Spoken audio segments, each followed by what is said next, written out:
Siatsika fa ny fahasoavan'Andriamanitra miaraka amintsika.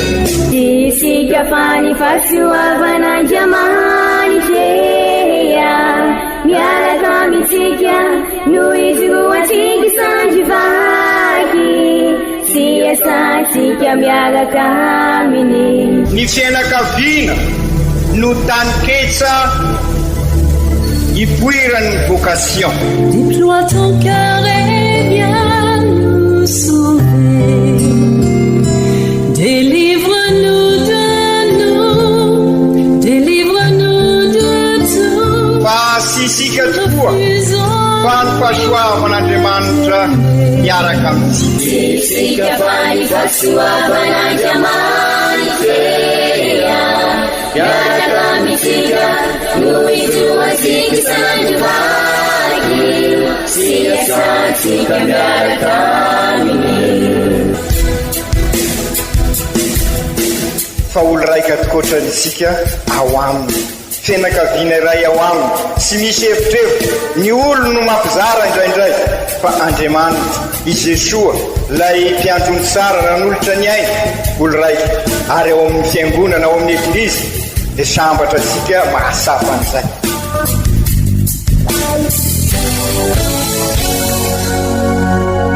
Olo araiky atsika atambatry ny fanahy masina kamiray, olo araiky ao amin'ny Kristy. Fandaram-pampianarana iarano amin'ny son excellence Monseigneur Benjamin Marc Caramarson eto amin'ny radio Fania.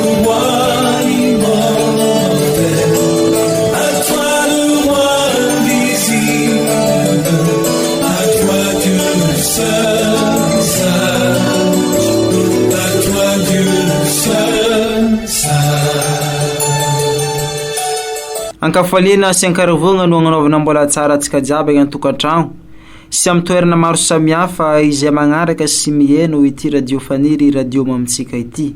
Mbola agnatin'ny volan'ny roziry atsika ka tohizantsika ny vavaka roziry fanaontsika isan'andro izay iarantsika amin'ny masina Maria renin'Andriamanitra no sady renitsika andiniana ny mistery ny fanavotana antsika izay nataon'i Kristy zanany. Amin'ity alady tsotra fa 7 mandavantaona ity dia omeny eglizy loha hevitra atsika dia ny hoe ny fijaliana azo ampiasaina ho fanavotana. Ndeha hoenontsika sy resintsika i Kristy tenin'Andriamanitra amin'ny alalan'ireo vaky teny masina omeny eglizy antsika amin'ity alady tsotra fa 7 mandavantaona taona B ity izay arahin'ny fampianarana ray aman-drenitsika dia Monseigneur Archevêque Benjamin Marc Caramarson.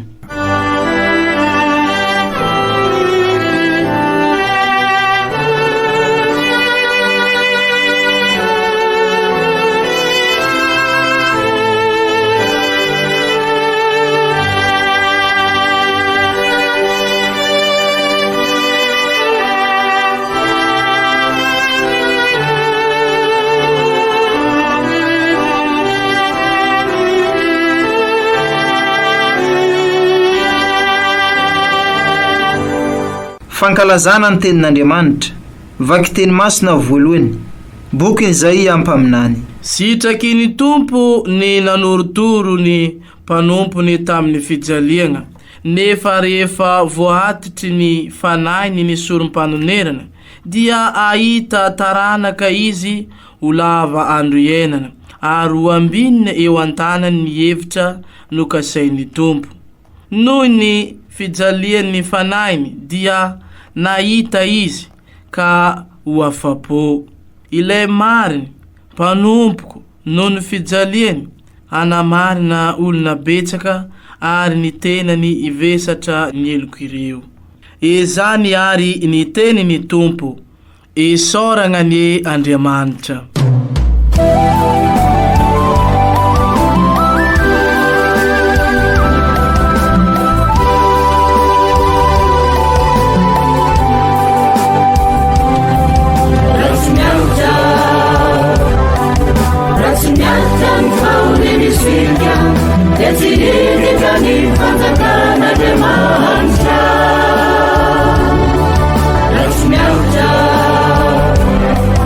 Ratsimiaritra ny faoliny sy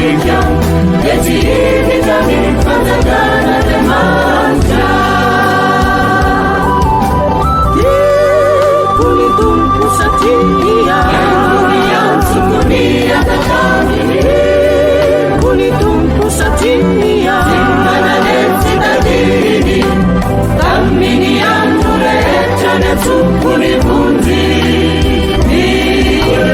Nikwe Ninduku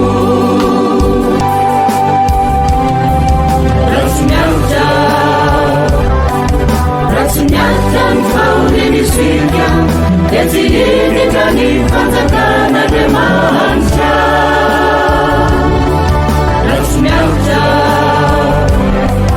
Rasnyata Mfaulini Sivya Yezini Tani Fanzakana Demanja Tini yamba haminja Sikafikuri na ewa na jeani Sufa belu ninjani Ipanemani taraju Sana ninamutia na rumeni fanari Ikwe Nikungu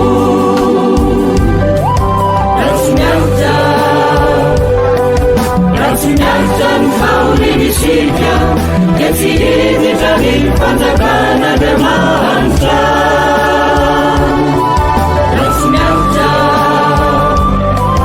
Rasnyata Mfaulini Sivya Yezini Tani Fanzakana Demanja Vaky teny masina faharoa taratasy ho an'ny kristianina hebreo. Ry kristianina havana, manana mpisorona lehibe isika izay lasa namakin'ny lanitra dia i Jesosy zanak'Andriamanitra. Koa aoka ho tanantsika mafy ny finoana efa nekentsika satria tsy mpisorobe tsy mahalala mangoraka ny fahalementsika no ansika fa efa nalaim-panahy tahaka antsika tamin'ny zavatra rehetra izy afa-tsy ny fahotana. Koa aoka isika anatona ny fiketrahan'ny fahasoavana amampitokiana mba azahoantsika famindrampo sy ahitantsika fahasoavana ary famonjena ansika amin'ny andro ialantsika izany. Izany ary ny tenin'ny Tompo, isaorana ny Andriamanitra.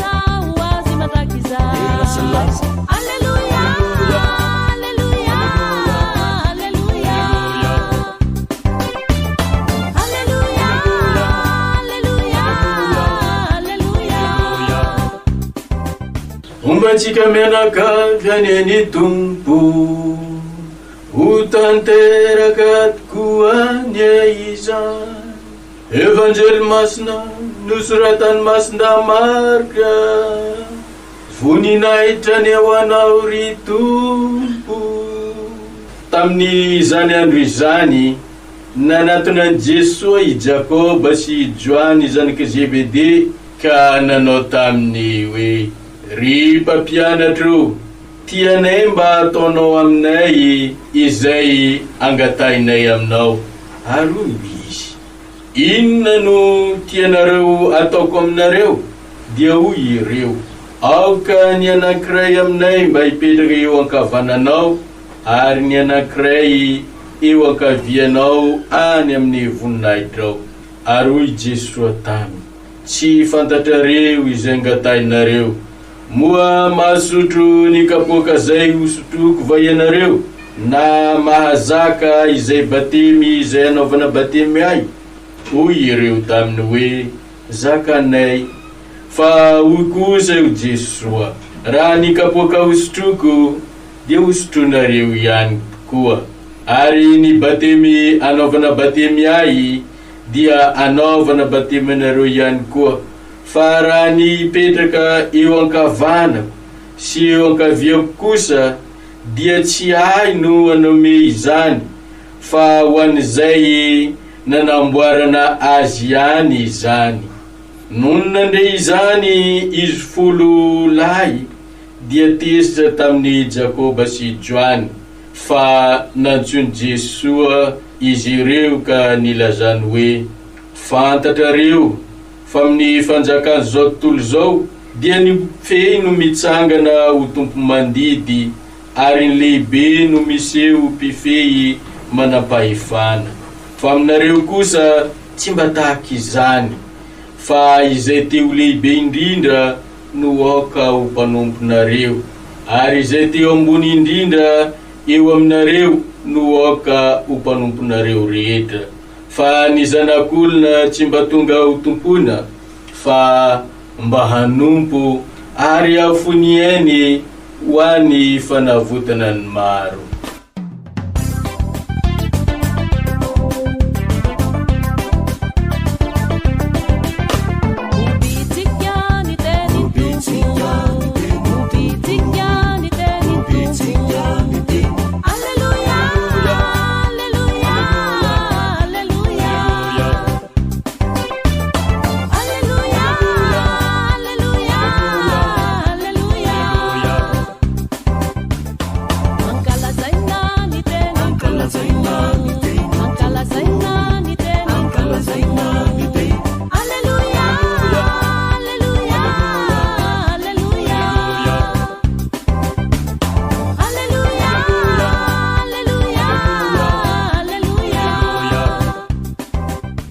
Izany ary ny teniny Tompo derany eo anao ry Kristy.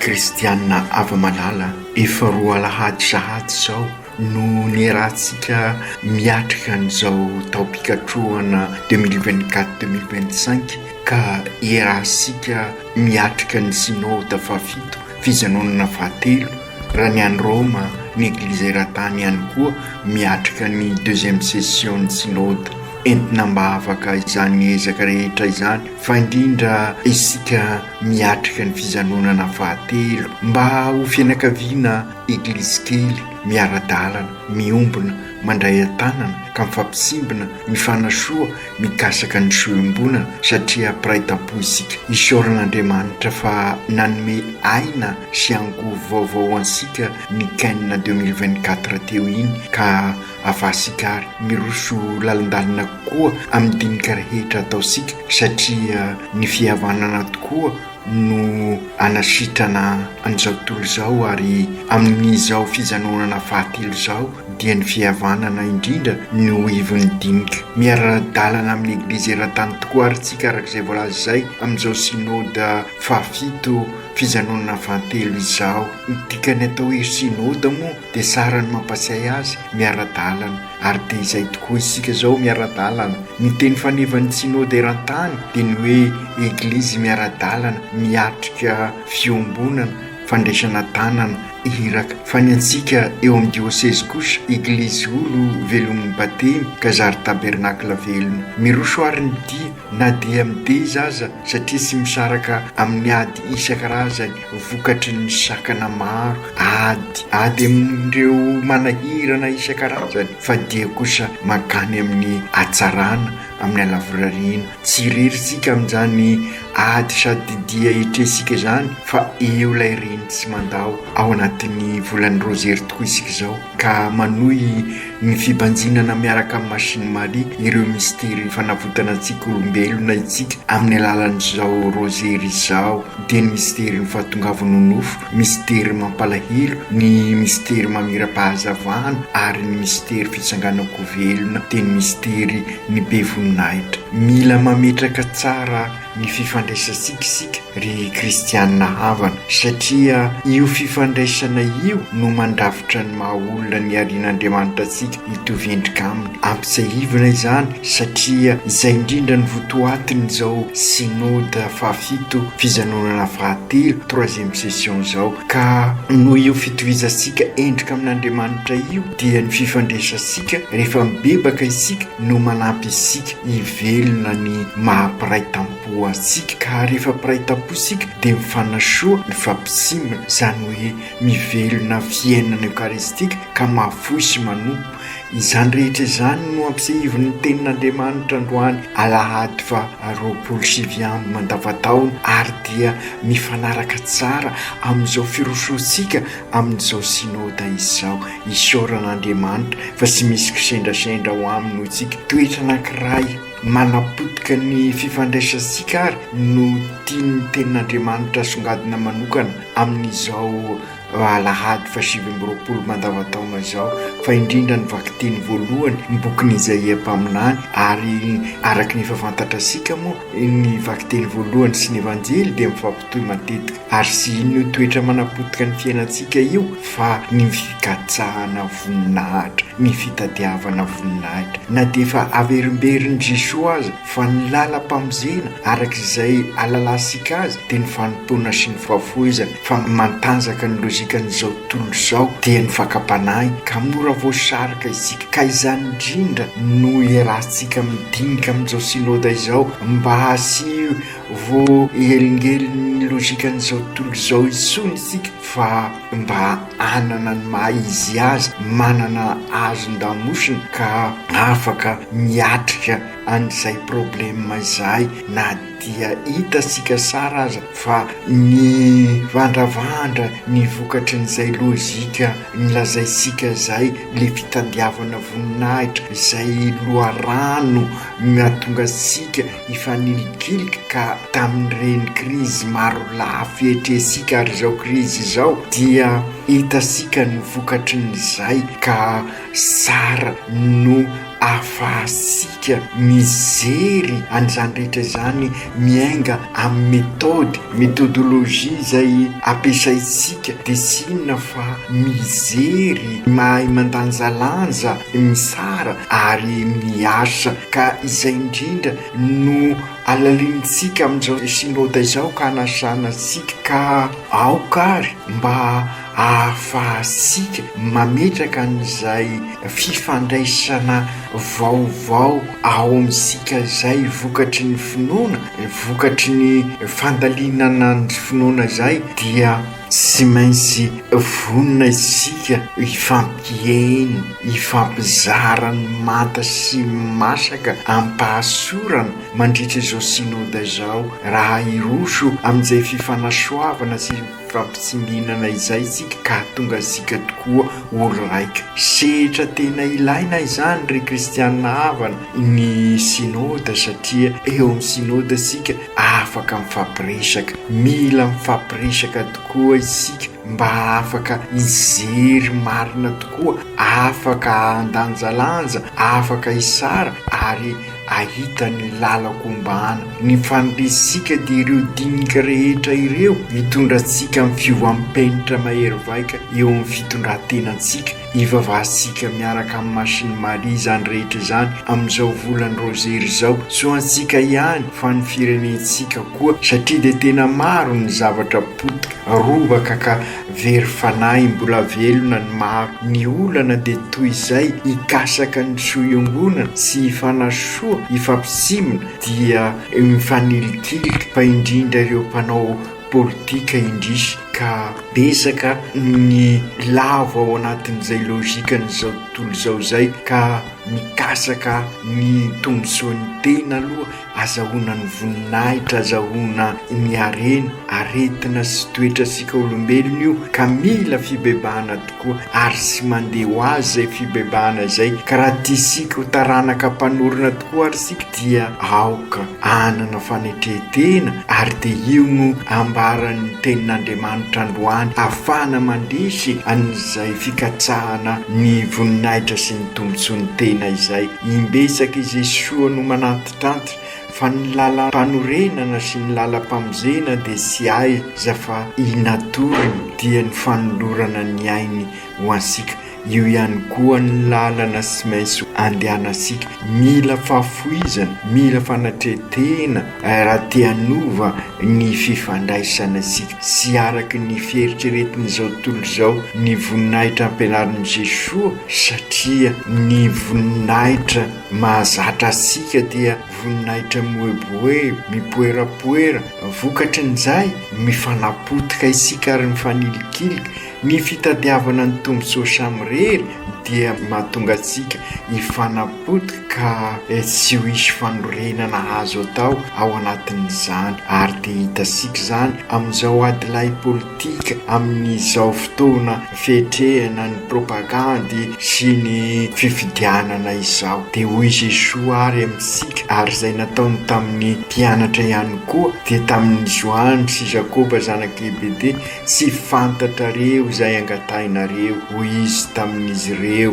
Ka izay nilaza hoe ry mpampianatro, tianay ataonao aminay ny angatanay aminao, dia nipetrahan'ny anankiray eo ankavananao ary ny anankiray eo ankavianao. Sy fantatrasika tokoa ny dikan'ny voninahitra tiany Jesosy ampianarina antsika ary iainantsika, sy inona fa isika mikasaka ny sohombonana, isika mifanasoa, mifanasimbana. Anatra ho an'ireo izay te-hanao politika izany. Ary io no antitra terin'ny Papa François ao amin'ny encyclique Fratelli Tutti, raha milaza izy fa misy politika lavorary, ary sy inona n'io politika lavorary io, ary sara no manantitrantitra amin'izao sika miresaka matetika ny politika izao. Ny politika lavorary hoy ny Papa François dia ny politika ny fahafoizana sy ny fanompoana, izay fanehoana ny tena fitiavana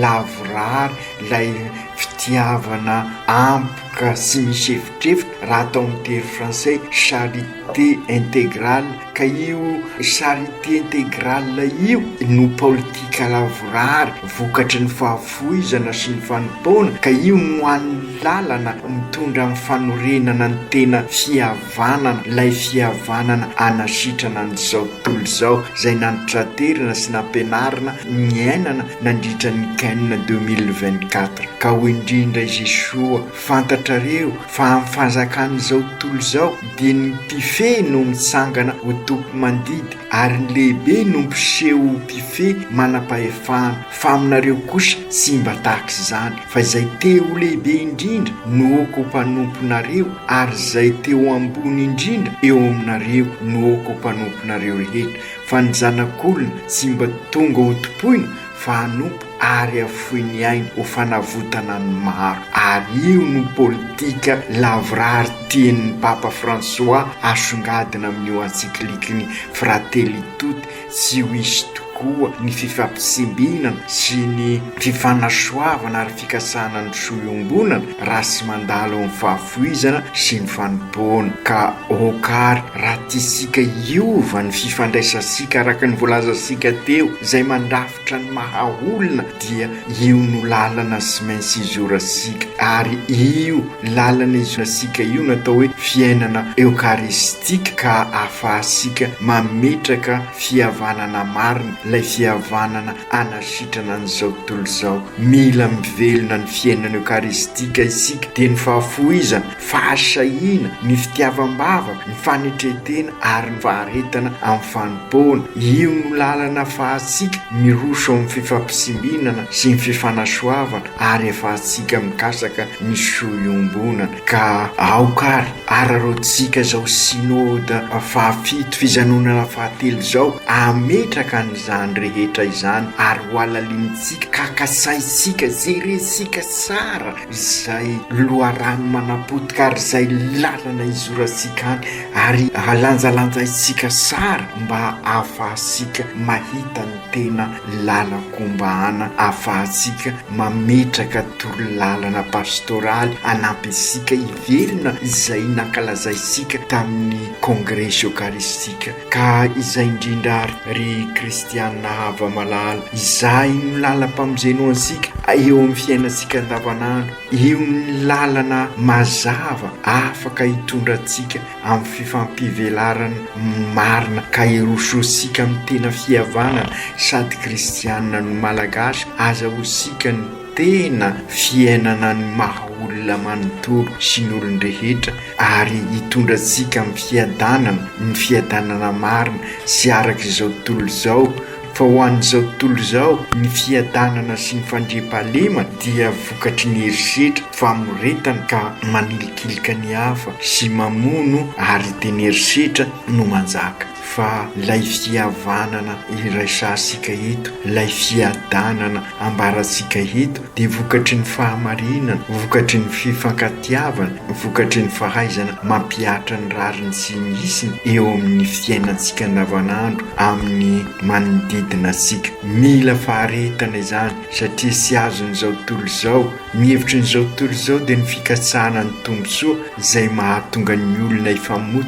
Hitasika izany amin'ny fiainantsika andavanandro ankehitriny. Aoka ary sika araka izany fampianaran'i Jesosy izany sy hoe kobaka ambava fa izy misy no nanao modeliny tenany ka nanolotra ny ainy ary io no fanavotana ao ansika ary izany no bandinitsika isaky ny manao ny sapilesika, manao ny misteri ny famonjenantsika dia ny misteri ny fahatongavanao nofo, ny misteri ny mampalahelo ny famonjenantsika, ny misteri ny mamira-pahazavana ary ny misteri be voninahitra. Zava-dehibe tokoa ary ry Kristianina havana ireo toe-panahy fototra ahafahasika manavao ny fifandraisasika ireo dia ny fahafoizana sy ny fanompona ary dia ao anatin'izany ny tena voninahitra araky ny nampianarin'i Jesosy asika ka tiasika ho lasa paka bebe kokoa ambosika ka izay no mahatonga asika manatanteraka an'izao synôda izao sy nanompo fosiny ihany i Jesosy fa araky ny fantatra asika dia nafoino ainy ho fanavotana asika arakaraky ny afoizasika sy anomezasika ny fiainantsika ho an'ny hafa no maha lehibe asika ao amin'ny fanjakan'ny lanitra. I Jesosy nafoiny ainy ho fanavotana ny maro dia nomeny ny ray ny satroboninahitra sy mipetraka eo ankavanana araky ny fampianaran'ny masinday Paoly amin'ny taratasiny ho an'ny Filipianina 2:2. Isika mpianany ihany koa ary raha te hahazo ny toeram-boninahitra dia sy maintsy manao toy ny nataony dia sy inona fa sy maintsy mahafoy ary manompo. I Jesosy ny modely ho antsika indrindra fa ho an'ireo nanankinana andraikitra manokana eo anivon'ny eglizy ho indrindra izay nonsy anankiray izay raha nanao fampianarana ho an'ny fanamasinana eveka izy dia nilaza fa ny katedra ny eveka izany hoe lay seza manokana ny eveka ao amin'ny katedraly ary dia izay moa no mahatonga ny anarana hoe katedraly dia ny azo fizalian'i Kristy. Sy maintsy ielasika ny fisenan'ny mpitondra sy ny mpifehan'izao tontolo izao izay mitady mandrakariva ny toerana ambony, ny voninahitra, ny mangorokarena ho an'ny tenany, ny manjakazaka, ny mamoritra ny madinika, ny miady seza lava dia hitasika izany ankehitriny. Amin'izay dia ny fitiavana, ny fanompona ny hafa, ny fanetretena no mahasosika isan'andro satria izay no anahafa sika an'i Jesosy. Ka noho izany sy maintsy resaina io toesaina sefosefo izay matetika raikitra tapisaka amintsika amin'ny fifandraisasika ao amin'ny eglizy imbesaka isika no milaza hoe sefo sy toesaina eukaristika io resaka sefo io fa ny toesaina eukaristika hitasika dia ny ao amin'ny Johany 3:10 dia ny fahafoizana sy ny fanompona ka io toesaina io dia lavitra n'izay toesaina sefo izay. I Jesosy raha teo nilaza izao izay lazainareo tompo dia hitanareo fa nanasa ny tongotrareo oka ianareo anao toy izany koa. Ny vakiteny voalohany enitsika androany ny bokin'ny Jeampaminany dia efa nilaza mialoha izany zavatra lazaisika rehetra izany izay zavatra sy maintsy hiatra amin'ny mpanompon'ny tompo dia Jesosy manamafy izay efa voalaza tamin'ny evanjely teo izany. I Jesosy mafoy ny ainy ka manaiky ny miaritra ny fizaliana ho famelana ny fahotana zao tontolo zao. Izy zay sy nanota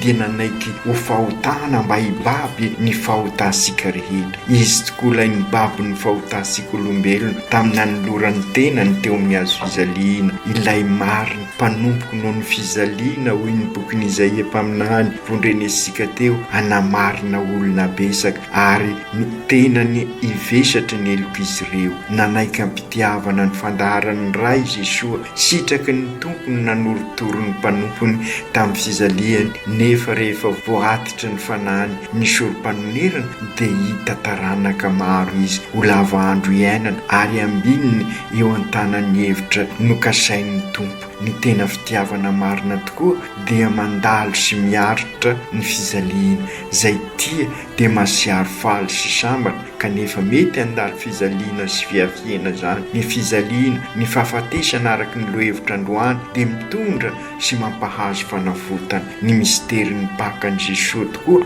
no manamarina sy manamafy atsika ivelona zany. Teny fanolorana amin'izao Lahady 7 mandavataona zao. Ny taratasin'ny kristiana ao any Hebrea kosa dia manamafy zay nilazainy ireo vakiteny teo dia ny evanjely sy ny vakiteny voalohany. Teny vakerezana nomen'ny mpanoratra an'ireo mandray ny fampianarana.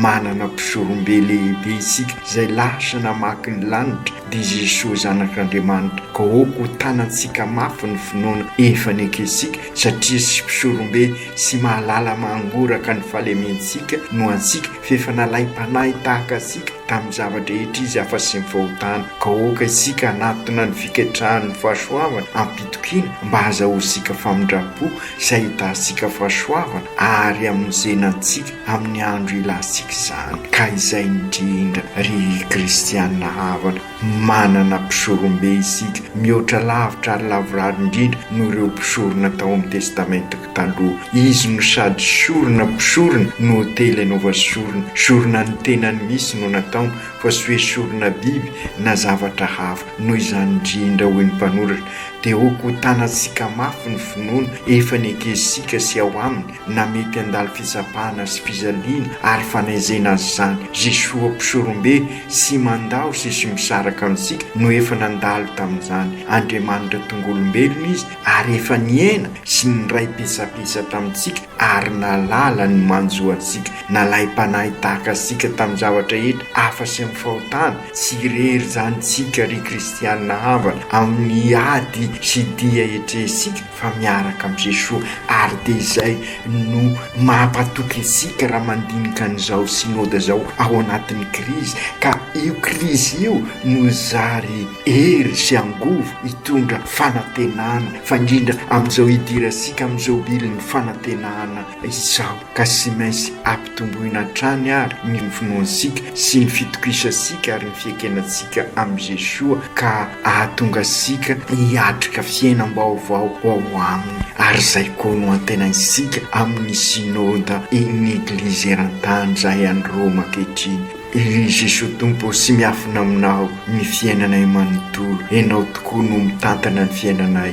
Izay indraindray no sy mahafantatra tahaka ireo apôstôly. Fantatra koa ny antsipirian'ny fiainanay. Ka oka izahay anana fanatretena entin'ny fahalemenay ka hifikitra aminao. Ry Jesoa ampio izahay fampitondra toy ny mpiray-tampo ka ho frately toto tokoa, olo raika tokoa ka hifampisimbina hifanana soa hikasaka mandrakariva ny soa iombonana ary sy ny voninahitray no kasainay fa ny voninahitrao amin'ny alalan'ny fahafoizana sy ny fanompoana. Ny fidy ho mpanompo tokoa ianao ary zay no lalam-pamonjenao anay ary zay koa ny tena fiainanao anay. Ka ampio ary zahay amin'izao sinoda izao ahay safidy io lalanao io ka hatonga anay hifampisimina sy fanasoa hikasaka ny soa-ombonana ahafanay manorina indray ny tranombe ombonana efa robaka. Manatanteraka izao sinoda izao ary zahay ka ny fahasoavanao sy ny fanainao masina ny anilo ny dinika taonay alalanay ny tena fototry ny mahavita batemy anay ahafanay manorina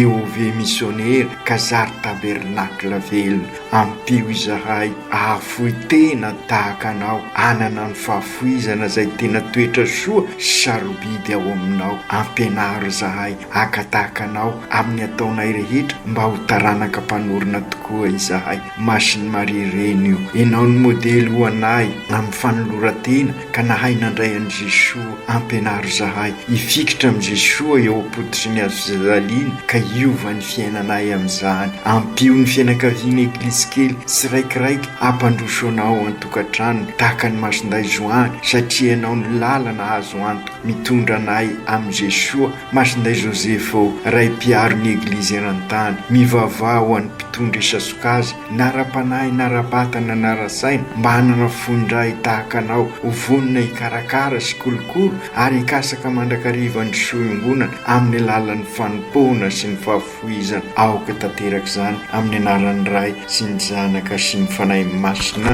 Amen.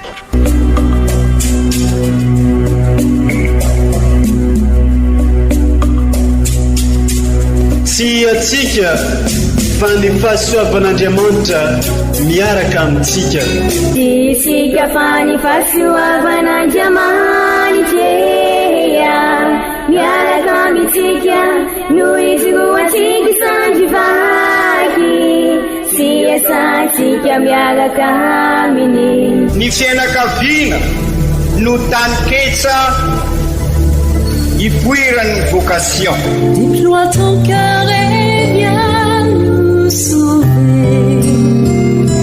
Délivre-nous de nous, délivre-nous de tout. Fa sisika tokoa fa ny fahasoavan'Andriamanitra miaraka amintsika. Sisika fa ny fahasoavan'Andriamanitra miaraka amintsika noho izy roatsika sandrivaky sy asantsika miaraka aminy.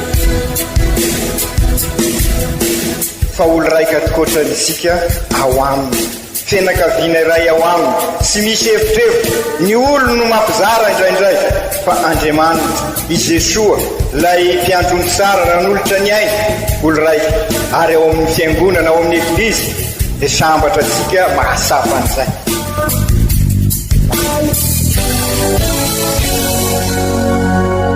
Olo araiky atsika atambatry ny fanahy masina Kamiray, olo araiky ao amin'ny Kristy.